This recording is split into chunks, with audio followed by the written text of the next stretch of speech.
হতাশাগ্রস্ত হয়ে বান্দা যখন কাঁদতে থাকে আর ডাকতে থাকে, ইয়া আল্লাহ, ইয়া রহমান, ইয়া রহিম, ইয়া হাইয়ু, ইয়া কাইয়ুম।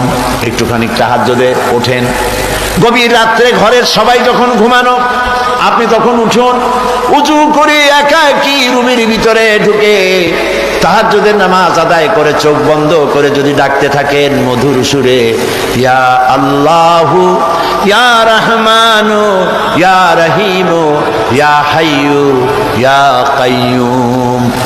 আল্লামা ইকবাল বলেছেন, দিল সে जो बात निकलती है असर रखती है पर नहीं मगर ताकते परवाज रखती है। দিল থেকে যে কথা উচ্চারিত হয়, মুখের কথা আর মনের কথা ভিন্ন রকম।